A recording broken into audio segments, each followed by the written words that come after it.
May 1942, Aberdeen Proving Ground, Maryland. Captain Edward Uhl stood on the firing line wearing what looked like a welder's helmet, gripping a 5-foot steel tube that weighed barely 13 pounds, while a group of senior officers watched from a safe distance with expressions ranging from skepticism to mild curiosity. The morning sun glinted off the crude weapon's surface, and somewhere behind him, Major Leslie Skinner held his breath, knowing that everything they had worked toward in the past months, every late night in basement workshops, every scavenged piece of scrap metal, every failed test, came down to this single moment. The launcher had no proper sights. Uhl had improvised them that very morning from a wire coat hanger and a bent nail he'd found on the ground, fashioning something that barely resembled an aiming device. A moving tank rumbled across the test range, kicking up dust as it maneuvered through the Maryland terrain. Uhl shouldered the tube, felt its weight settle against his body, and squeezed the trigger. An electric current surged from the battery in the wooden stock through the firing circuit to the rocket's ignition system. There was a tremendous whoosh, a burst of flame from both ends of the tube, and the rocket streaked downrange, trailing smoke and fire. It hit the tank dead center. The officers rushed forward, suddenly animated, asking to try it themselves. Brigadier General Gladion Marcus Barnes, the head of Ordnance Research and Development, took the launcher from Uhl's hands and fired it himself, scoring another direct hit on the moving target. The 5 competing spigot mortar designs being tested that day had achieved exactly 0 hits. Barnes fired again and again, grinning like a schoolboy, until the small supply of dummy rockets was exhausted. Then he lowered the weapon, looked at its ungainly profile, that long steel pipe with its wooden stock and exposed wiring, and said something that would echo through military history. "It sure looks like Bob Burns' bazooka." The name stuck immediately. Within days, the weapon that would revolutionize infantry combat had its nickname, borrowed from a comical musical instrument, a ramshackle creation of gas pipes and funnels, that comedian Bob Burns had made famous on 1930s radio shows. The real bazooka, however, was no joke. Within hours of that demonstration, Barnes filed his report. Within days, it reached General George C. Marshall, Chief of Staff of the United States Army. Marshall watched his own demonstration and immediately ordered 5,000 launchers and 25,000 rockets. General Electric received the contract with an impossible deadline: 30 days to design, prototype, test, and manufacture the entire order. They delivered the final batch with 89 minutes to spare. But the story of the bazooka had not begun at Aberdeen Proving Ground. It had begun years earlier, in the mind of a man who would die without ever seeing his invention reach its full potential, and in the hands of 2 engineers who refused to accept that American infantrymen should face German tanks with nothing but grenades and prayer. April 1942, Washington, D.C. Major Leslie Skinner had been the U.S. Army's entire rocket research program since 1933, one man, one tiny budget, and an assignment that most of his fellow officers considered a waste of time. For 9 years, he had watched from the sidelines as Germany rearmed, as Hitler's blitzkrieg tactics overwhelmed Poland, France, and much of Europe with massive concentrations of armored vehicles that defending armies simply could not stop. Anti-tank artillery existed, but it was heavy, slow to position, and German tank formations moved too fast for defenders to effectively deploy their guns. Infantry caught by advancing panzers were essentially helpless, armed with rifles that bounced harmlessly off steel armor. Skinner knew the United States would eventually enter the war. He knew American soldiers would face those same tanks. And he knew they needed a weapon, a man-portable weapon that could destroy armor. The technology existed in pieces, scattered across different programs and different minds. Robert Goddard had demonstrated a tube-launched rocket back in 1918, 5 days before the armistice ended World War I. But the Army had lost interest and Goddard had turned to other pursuits. The shape-charge principle, discovered by physicist Charles Monroe in 1880, had been refined by Swiss engineer Henri Mohaupt into an anti-tank rifle grenade designated the M10, capable of penetrating 60 millimeters of armor. But the M10 weighed 3.5 pounds, far too heavy to throw by hand, and firing it from a rifle produced recoil violent enough to break weapons and injure soldiers. The only practical way to use it was for an infantryman to run up and physically attach it to an enemy tank, a suicidal proposition in actual combat. Colonel Gregory Kesenick of the Ordnance Department's Patent Section had been following the M10 program closely, and he had an idea: put the shaped charge warhead on a rocket. That would eliminate the recoil problem entirely. He convinced Colonel Wiley Moore, head of the Small Arms Division, to assign the project to Skinner. In June 1941, Skinner's one-man rocket bureau doubled in size with the arrival of Lieutenant Edward Uhl, a recent Lehigh University graduate with a thorough grounding in physics and engineering. Together, working closely with specialists at the Navy's Jet Propulsion Laboratory and the National Defense Research Committee, they created experimental rockets in Skinner's basement workshop, firing crude prototypes that used Springfield rifle bayonets as launching rails. The problem was always the same: how do you protect the soldier firing the rocket from the jet of flame and hot gases that blast directly backward as the rocket motor ignites? Various experiments with shields and deflectors proved inadequate or too cumbersome. Then, one day in the spring of 1942, Uhl was walking past a scrap pile at the powder factory where they worked, and he saw it. A 5-foot length of steel pipe 60 millimeters in diameter, the exact same size as the M10 grenade they were converting into a rocket. Years later, Uhl would admit he might have been engaging in a little hyperbolic hindsight when he described his eureka moment, but the solution was genuine and brilliant. The tube was just long enough, 54 inches, so that by the time the rocket emerged from the front opening, its motor would have finished burning, completing its 1/50th of a second ignition cycle entirely inside the tube. The hot gases would exhaust safely behind the firer. The whole apparatus would weigh barely 13 pounds and could be carried easily in the field. It took 2 men to operate: a loader who inserted the rocket into the back of the tube and hooked up a wire trailing from the rocket's tail to the firing circuit, and a gunner who aimed and fired by pulling a trigger that sent electric current from a battery housed in the wooden stock to the rocket's igniter. On paper, it could hit a tank or pillbox from 300 yards and penetrate up to 3 inches of steel armor plate. Lieutenant Colonel Moore arranged for Frankfurt Arsenal to hastily build the first prototype launcher, designated T1, based on Skinner's sketches and a rough model Uhl had constructed. It arrived in May 1942, just days before the scheduled Aberdeen demonstration. Skinner and Uhl conducted their first live firing test exactly 1 day before they had to present the weapon to senior leadership. No small amount of courage was required, particularly on Uhl's part. Premature detonations had been observed in earlier rocket tests. Horrible injury or death were very real possibilities. Uhl dressed himself in makeshift protective gear that made him look, according to witnesses, like the man from Mars, and fired the first rocket from his shoulder. It worked. The rocket launched cleanly, the backblast proved manageable, and Uhl discovered he didn't need the welding helmet after all. The next day, at Aberdeen Proving Ground, history changed. June 14, 1942, the first production model, designated rocket launcher M1, was officially issued to the U.S. Army. It measured 54 inches long, weighed 18 pounds unloaded, and fired the M6 high-explosive anti-tank rocket, a 60mm shaped charge warhead mounted on a rocket motor with a velocity of 265 feet per second.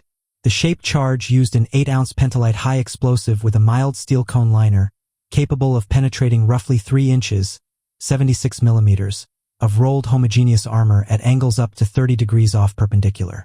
The M1 was characterized by 2 wooden hand grips, a rectangular safe/fire control box mounted on top of the tube, and ladder-type front sights on both sides of the barrel to accommodate right or left-handed gunners. The rear sight was a notched bar on a swinging arm. The electrical firing system was powered by a dry-cell battery housed in the wooden shoulder stock, with a slot for a spare battery next to it. Production scaled up at a frenzied pace. General Electric and other contractors worked around the clock, driven by the desperate urgency of wartime necessity. By late summer, thousands of M1 launchers and M6 rockets were rolling off assembly lines. In September 1942, the first operational consignment 600 M1 bazookas was shipped to Egypt for use by the British Army in the Western Desert Campaign. British commanders watched a demonstration where a bazooka penetrated the frontal armor of a captured Panzer III tank, but they ultimately decided the desert terrain lacked sufficient concealment for such a short-range weapon and did not deploy it in that theater. November 1942, Operation Torch, North Africa. Early production M1 launchers and M6 rockets were hastily supplied to U.S. invasion forces preparing for the amphibious landings in Algeria and Morocco.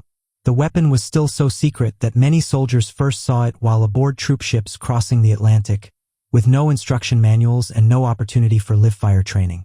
On the night before the landings, General Dwight Eisenhower was shocked to learn that none of his troops had received any instruction in the bazooka's use.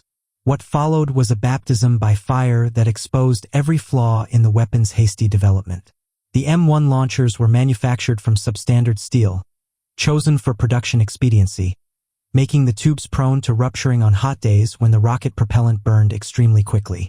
The lack of bore gauges during production resulted in tubes with poor dimensional tolerances, some too narrow, some too wide, leading to frequent accidents where rockets stuck inside the tube and exploded, killing or maiming the gunners. The battery-operated firing circuit was fragile, easily damaged during rough handling and transport.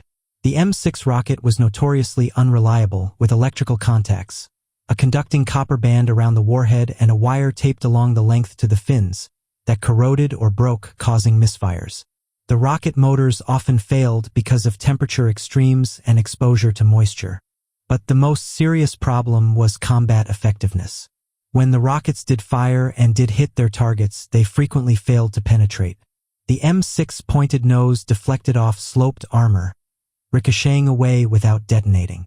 Against the frontal and side armor of German Mark IV tanks, 60 mm thick, and Tiger tanks, 100 mm on the front, the bazooka's 3-inch penetration was simply inadequate.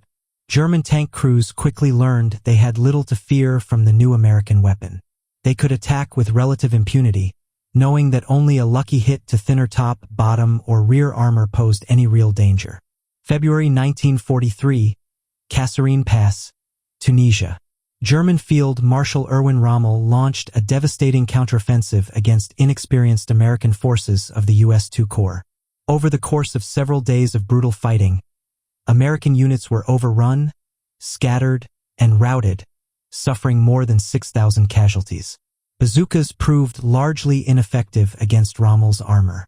The combination of unreliable launchers, malfunctioning rockets, poorly trained crews, and insufficient penetration power meant the weapon that was supposed to give American infantry parity against German tanks had failed its first major test. An American general visiting the Tunisian front after combat operations concluded could not find any soldiers who could report that the bazooka had actually stopped an enemy tank. Further issue of the weapon was suspended in May 1943. The bazooka, rushed into production, rushed into combat, and rushed into failure, faced potential cancellation. But the U.S. Army Ordnance Corps did not give up. Instead, they launched a comprehensive effort to fix every problem, driven by urgent battlefield reports and the grim knowledge that American soldiers desperately needed an effective anti-tank weapon. The modifications came with astonishing speed. Deflectors were added to protect gunners against backblast from slow-burning rockets in cold weather. The rear section of the barrel was wrapped with piano wire to reinforce it against premature detonation of rocket motors inside the launcher. Bore slug test gauges were developed to ensure rockets wouldn't catch inside launch tubes. The forward handgrip was eliminated, and the contact box removed, simplifying the design and reducing weight. The battery specification was changed to a larger standard cell size, though this caused complaints when batteries got stuck in the wooden shoulder rest until the compartment was reamed out. July 1943, the improved M1A1 launcher entered production, supplanting the M1. It weighed 13.26 pounds unloaded, nearly 5 pounds lighter than the M1, and measured 54.5 inches long. It retained the battery ignition system but eliminated the troublesome control box in favor of twin-wire contacts at the rear of the tube. It featured a single handgrip with trigger and fixed front and rear sights for right-handed gunners only. A flash deflector screen was added to the muzzle, and steel wire wrapping reinforced the rear of the launch tube. Most importantly, it fired a new rocket, the M6A1, with improved propellant, strengthened motor tubing, and internal electrical wiring less prone to damage. The M6A1 was more reliable, with better electrical contacts that resisted corrosion and moisture. Many older M1 launchers were retrofitted to M1A1 standards during July and August 1943. Batches of M6 rockets were overhauled with the latest ignition systems and modified to fire from the upgraded launchers, receiving the designation M6A2. The improvements were significant, but they were not enough. The fundamental limitation remained: penetration.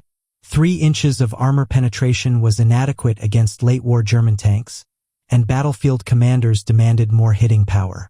The answer came from an unexpected source: chemistry. Ordnance engineers discovered that by changing the material of the cone in the shape-charge warhead from mild steel to copper, they could increase armor penetration by approximately 30%. The copper liner, when the explosive detonated, formed a superheated jet that burned through armor more effectively than steel. This single change would increase the bazooka's penetration from 3 inches to 4 inches, from 76 millimeters to 102 millimeters. That might not sound like much, but it was enough to defeat the side armor of most German tanks at close range and dramatically improved the weapon's combat effectiveness. But the improved warhead required other modifications to function properly. Combat reports indicated that the M6 and M6A1 rockets' pointed noses were causing deflection at low impact angles, especially against sloped armor. The rocket would hit, fail to detonate properly, and glance off. Engineers needed a solution that would ensure the warhead struck the target squarely and detonated reliably, even when hitting at extreme angles. The answer had been hiding in plain sight. The M9 rifle grenade, a different shape charge weapon that had been in use alongside bazookas, featured a blunt, rounded nose that gripped sloped armor rather than deflecting, and drum-style fins that provided better flight stability. Ordnance engineers essentially copied these proven features for a new rocket design. The resulting M6A3 rocket measured 19.4 inches long, weighed 3.38 pounds, and combined the rounded nose, the copper cone-shaped charge, and the cylindrical fixed tailfin assembly that was less prone to bending during transport or rough handling. It could penetrate 3.5 to 4 inches, 89 to 102 millimeters, of armor plate at angles up to 30 degrees. The improvement might have been measured in single inches, but in terms of combat capability, it was revolutionary. October 1943, the M9 launcher entered production, incorporating lessons learned from 18 months of combat and designed specifically to fire the M6A3 rocket. It represented a complete redesign of the bazooka concept, addressing nearly every complaint and failure mode that had plagued earlier versions. The most visible change was structural. The launch tube could now be disassembled into 2 sections connected by a quick coupling collar, making it far easier to transport, particularly for airborne troops. When assembled for firing, it measured 61 inches long. Broken down, each section was just 31.5 inches. The weight increased slightly to 15.14 pounds unloaded, but the improved portability more than compensated. The electrical firing system underwent a fundamental transformation. The troublesome battery ignition that had caused so many failures, dead batteries in combat, corroded contacts, moisture damage, was completely replaced by a trigger-operated magneto system. When the gunner squeezed the trigger grip, it operated a small electrical generator that produced the spark needed to ignite the rocket motor. No batteries meant no battery failures, no corrosion from battery acid, and no need to carry spares. A trigger safety isolated the magneto when not actively firing, preventing accidental discharges. The wooden furniture of earlier models was replaced with metal components and a sheet metal ribbon-style stock with 2 shoulder rest positions, allowing more comfortable firing from standing, kneeling, sitting, or prone positions. The sighting system represented another major upgrade. The M9 initially featured the General Electric T43 aperture sight, which the gunner used by looking through a rear peephole while rotating a graduated assembly, marked for 100, 200, and 300 yards, to line up with a blade positioned at the muzzle. In September 1944, this was replaced by the Polaroid T90 optical reflector sight, which used an etched reticle for aiming and proved far more accurate than the crude ladder sights of the M1. The T43 and T90 sights were interchangeable, and both were dramatic improvements over the wire coat hanger improvisation that had been used in the weapon's first demonstration. From its original conception as a relatively light, handy weapon, the M9 had become heavier and more complex, but it was also far more reliable, accurate, and lethal. The combination of the M9 launcher and M6A3 rocket represented the mature form of the 2.36-inch bazooka, a weapon that finally delivered on the promise that Skinner and Uhl had demonstrated back in May 1942. July 1943, Sicily. Small numbers of the improved M1A1 bazooka-firing M6A1 rockets were used in combat by U.S. forces during the Allied invasion. Ordnance observers watched the weapon's performance with intense interest, tracking every engagement, every hit, every failure. The bazooka accounted for 4 German Mark IV medium tanks during the campaign, a marked improvement over its North African performance. But the most remarkable success came from a shot that ordnance officials themselves admitted was extraordinarily lucky. A bazooka team engaged a Tiger I heavy tank, the most feared armored vehicle in the German arsenal. The Tiger's frontal armor, 100 mm thick, was theoretically impervious to the bazooka's 4-inch maximum penetration. The gunner fired. The rocket streaked across the distance between them.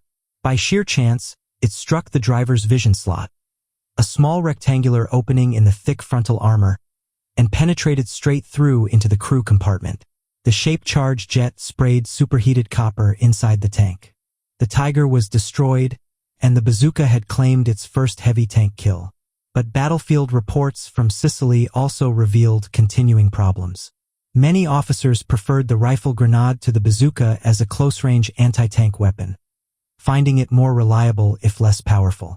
The bazooka's most effective use was proving to be not against tanks at all, but against enemy strongpoints, machine gun nests, and fortified positions.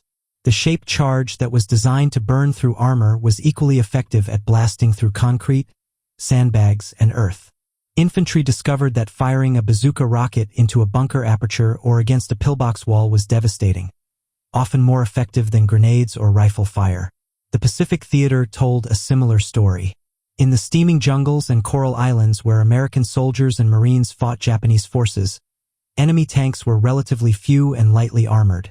The bazooka could penetrate them easily when it worked. But Japanese defensive positions, elaborate networks of bunkers, caves, and reinforced emplacements were everywhere, and they were the bazooka's primary targets. Against small concrete bunkers and pillboxes, the weapon proved effective when the rocket functioned properly. Against coconut log and sand emplacements, results were mixed. The softer structures sometimes absorbed the warhead's impact, preventing detonation. But the tropical environment was merciless to the bazooka's electrical components. Corroded contacts, battery failures, and moisture-damaged propellant caused even more failures to fire than had occurred in North Africa. The torrential rains, high humidity, and salt air of the Pacific proved more challenging than German armor. When the M1A1 with its improved M6A1 rocket arrived in theater, reliability improved noticeably. When the M9 with its magneto-ignition and M6A3 rocket reached the Pacific, it transformed the weapon from a temperamental curiosity into a reliable tool. Army and Marine infantrymen learned to use the M9 bazooka as their primary weapon against Japanese cave positions. The technique was straightforward but dangerous. Approach as close as possible, aim directly at the cave mouth or firing aperture, and put a rocket inside. The shaped charge explosion in the confined space was devastating, often collapsing the position and killing everyone inside. For larger cave complexes, multiple rockets fired in succession would force defenders deeper inside, where they could be sealed in or finished with flamethrowers and demolition charges. Spring 1944, European theater. By the time Allied forces were preparing for the invasion of Normandy, the M9 bazooka had become standard issue for American infantry units. Every rifle company had bazooka teams, two-man crews trained to work in close coordination, the loader carrying the launcher broken down into its 2 sections, the gunner carrying rockets in a special bag. Doctrine emphasized that the bazooka was not an offensive tank-hunting weapon but a defensive last resort to prevent armor from overrunning infantry positions. General George Patton, in a letter dated May 20, 1944, stated explicitly, "The purpose of the bazooka is not to hunt tanks offensively, but to be used as a last resort in keeping tanks from overrunning infantry. To ensure this, the range should be held to around 30 yards. 30 yards. The length of 3 school buses. Close enough to see the rivets on a tank's armor, close enough to hear the clank of treads and the roar of the engine, close enough to die instantly if the tank spotted you first. Operating a bazooka required courage, patience, and tactical cunning. The crew had to conceal themselves, let the tank approach, aim for vulnerable points, the side armor, the rear, the top, the tracks, and fire before the tank's machine guns cut them down. A bazooka team that revealed its position without achieving a kill was a dead bazooka team. The invasion of Normandy in June 1944 brought the M9 bazooka into its full operational role. In the bocage country of northern France, a landscape of small fields divided by thick hedgerows, sunken lanes, and stone farm buildings, the bazooka found its ideal environment. Every hedgerow could conceal an ambush position. Every building corner offered a firing angle. The close terrain negated the German tanks' advantages in armor and long-range gunnery, forcing them into close-quarters engagements where a bazooka team hiding in the right position could strike the vulnerable side or rear armor. German tank crews quickly learned to fear the weapon. Every advance became a nerve-wracking crawl through terrain where death could come from any direction. They could no longer operate with the freedom they had enjoyed since the Blitzkrieg campaigns of 1940. Tank commanders issued new orders. No movement without infantry support, maximum speed when passing through covered areas, constant vigilance for suspicious positions. The psychological impact was significant. German armor, which had been the hammer of the Wehrmacht, was now forced into defensive, cautious tactics. The most creative tactical employment of the bazooka came from Major Charles Carpenter, an Army artillery spotter who flew the L-4 Grasshopper liaison aircraft, a militarized version of the civilian Piper J-3 Cub. In the summer of 1944, Carpenter began experimenting with mounting M9 bazookas on his aircraft's wing struts.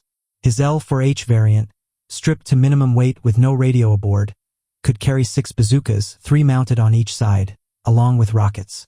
The concept was audacious. Use the slow-flying spotter plane as an anti-armor platform, attacking German tanks from above where their top armor was thinnest. September 1944, Battle of Aricourt. Carpenter, flying his aircraft nicknamed Rosie the Rocketer, provided close air support during critical engagements against German armored forces. Flying low and slow, he would approach enemy tanks from behind, dive to attack altitude, and fire his bazookas at the thin top armor. It was extraordinarily dangerous. German anti-aircraft fire, small arms, and machine guns all posed lethal threats to the fragile aircraft, but it was also extraordinarily effective. Over the course of several weeks, Carpenter was credited with destroying a German armored car and 4 tanks, including 2 Tiger IS. Press accounts featured his exploits prominently, and he once told a reporter that his idea of fighting a war was to attack, and then attack again. But aerial bazookas were a novelty. On the ground, thousands of infantry bazooka teams fought a grimmer, closer war. The M9 bazooka achieved what many had considered impossible feats when operators were skilled and lucky. During fighting in France, bazooka teams engaged German armor at point-blank range, scoring kills against Panthers and Tigers by targeting vulnerable points. In January 1945, during Operation Nordwind, Germany's last major offensive in the West, an American bazooka team achieved perhaps the weapon's most improbable kill. They encountered a Jagdtiger heavy tank destroyer, the most heavily armored fighting vehicle of World War II, with frontal armor up to 250 millimeters thick, more than 6 times what the bazooka could penetrate. The crew positioned themselves carefully, waiting for an angle on the side armor. When the massive vehicle turned, exposing its flank, they fired. The rocket struck the ammunition bustle, the armored box on the side where rounds were stored, and penetrated.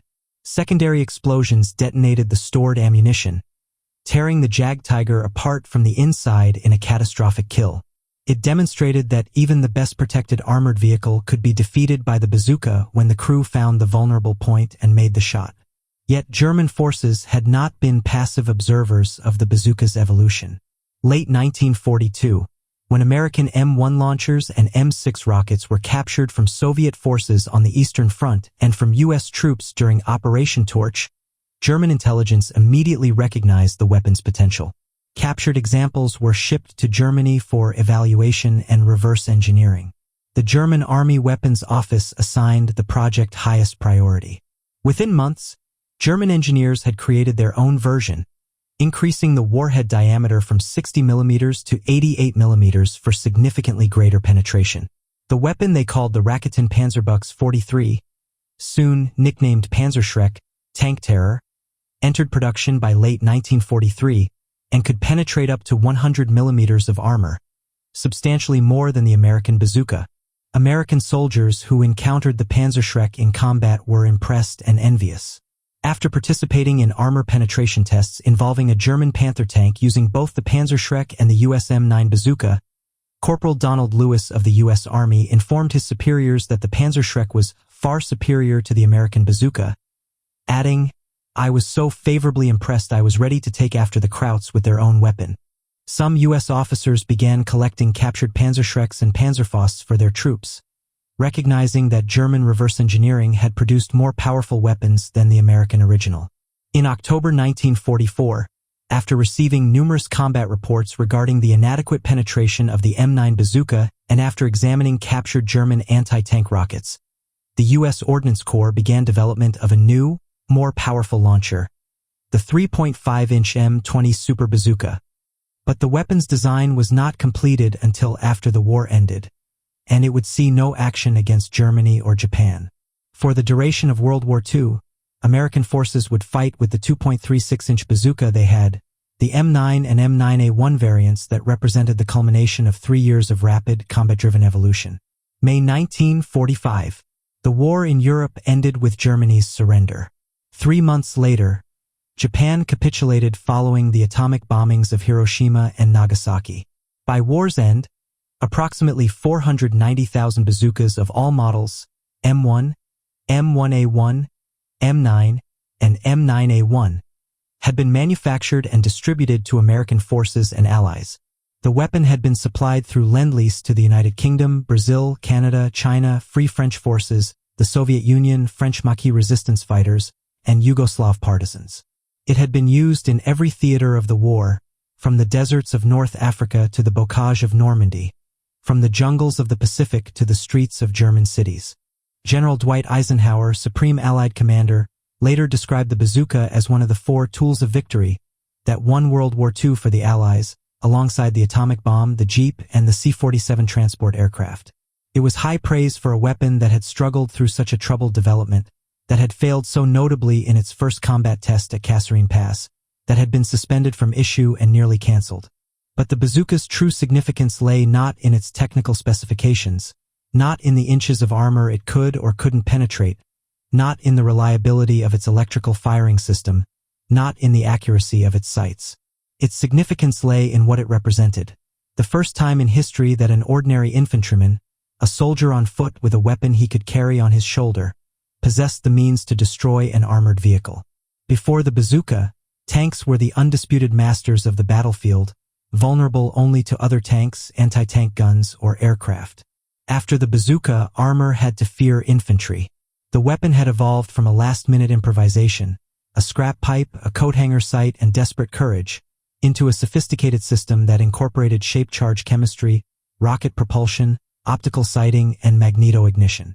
It had evolved from 3 inches to 4 inches of penetration, from a battery-powered curiosity to a magneto-fired infantry staple, from an unreliable joke to a tank terror. That evolution had taken exactly 3 years, driven by battlefield necessity, engineering ingenuity, and the blood of soldiers who fought with imperfect weapons because perfect ones didn't exist yet. The story of the bazooka is ultimately a story about innovation under pressure, about iterative design responding to brutal feedback, about organizations that listen to their soldiers and act on what they hear. When the M1 failed in Tunisia, the army didn't abandon the concept, they fixed the problems. When rockets deflected off armor, they redesigned the nose. When batteries failed in tropical humidity, they replaced them with magnetos. When 3 inches wasn't enough, they changed the shape charge liner to copper and gained another inch. Each improvement was modest. Together, they were transformative. Edward Uhl, who had walked past that scrap pile in the spring of 1942 and seen the answer to an impossible problem, left the Army as a lieutenant colonel in 1947.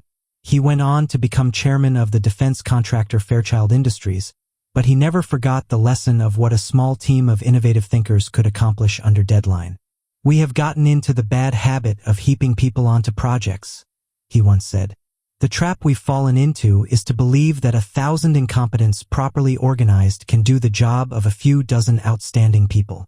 Leslie Skinner, who had been the Army's one-man rocket research program since 1933, who had persisted through 9 years of limited funding and institutional indifference, who had handed a launcher to General Barnes at Aberdeen Proving Ground and taken a calculated risk that changed the war, saw his weapon deployed by the hundreds of thousands. He had proven that rockets could be practical weapons, not just experimental curiosities. The bazooka went on to serve in Korea, where the 2.36-inch models proved inadequate against Soviet-supplied T-34 tanks and were rapidly replaced by the 3.5-inch M20 Super Bazooka. It served in Vietnam in countless Cold War conflicts, in the hands of irregular forces and insurgent groups around the world. It was copied, modified, and improved by dozens of nations. The Panzer inspired the Soviet RPG series, which became as iconic as the AK-47. The principle of the shaped charge warhead launched from a shoulder-fired tube became the foundation for generations of anti-tank weapons. But the original bazooka, the 2.36-inch weapon that went from concept to production in 30 days, that evolved from failure to effectiveness in 3 years, that gave American infantrymen a fighting chance against German armor, remains a unique achievement in the history of weapons development. It was born from scrap and desperation, perfected through combat and sacrifice, and ultimately recognized as one of the tools that won the war. From 3 inches to 4 inches of penetration. From joke to terror. From a wire coat hanger sight to an optical reflex. From battery failures in the desert to magneto-reliability in the hedgerows. The bazooka's evolution tells us that incremental improvements matter, that listening to users transforms products, that speed and iteration can overcome initial imperfection. It tells us that sometimes the most revolutionary innovations come not from massive research programs but from a small team with a clear problem, limited resources, and the courage to try something completely new. May 1942 to October 1943. 30 months. 3 years of war.